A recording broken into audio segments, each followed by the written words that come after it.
155 of the Constitution of Zimbabwe provides that elections, which must be held regularly, and referendums must be peaceful, free and fair, and must be free from violence and other electoral malpractices.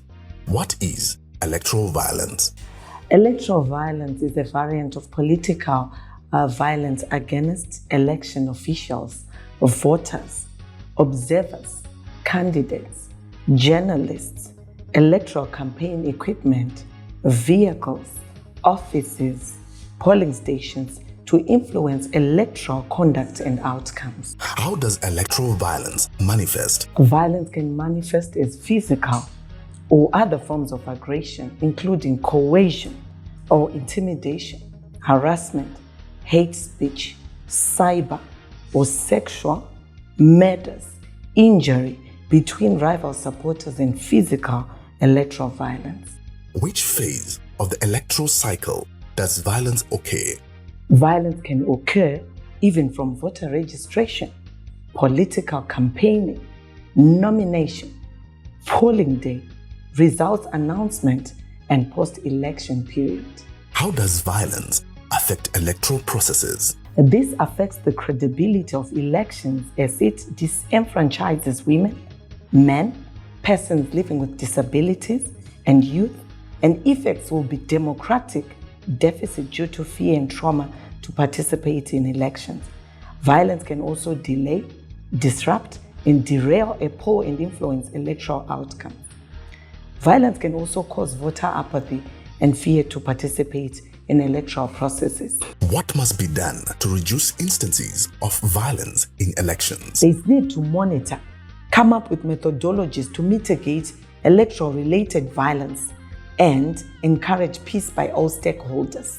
Civil society, faith-based and community-based organizations can conduct peace-building initiatives, constitutional literacy awareness on the civil and political rights. The National Peace and Reconciliation Commission, NPRC, must investigate, speak out against violence, uncover the causes behind the conflict, assist all victims of the conflict, facilitate dialogue among political parties, communities, organizations, and other groups, and offer possible solutions to prevent conflicts and disputes arising in the future. The Zimbabwe Electoral Commission must ensure that electoral processes are managed effectively to the expectations of key stakeholders.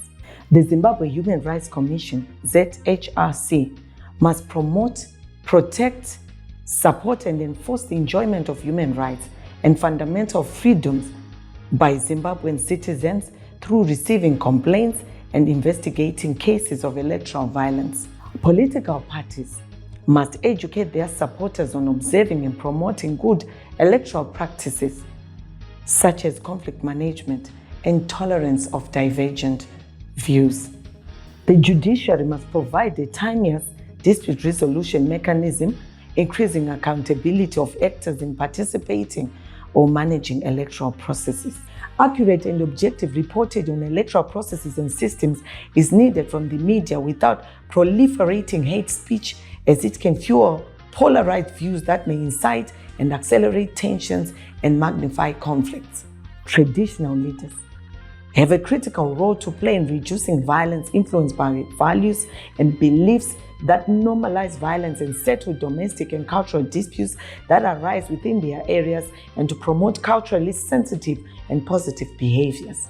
Women, girls, youth, and people with disabilities must be empowered to urgently respond and to seek redress where their human rights are violated, and demand justice and protection as equal citizens of society. Must also provide peer-to-peer education on the importance of peaceful coexistence and political tolerance. Zimbabwe Republic Police must uphold the rule of law and investigate cases of electoral violence and bring the perpetrators to book. Everyone should be free to engage in electoral processes as electoral workers, voters, candidates, observers, and campaign freely and peacefully. Let us foster peace before, during, and after elections. Vote in peace.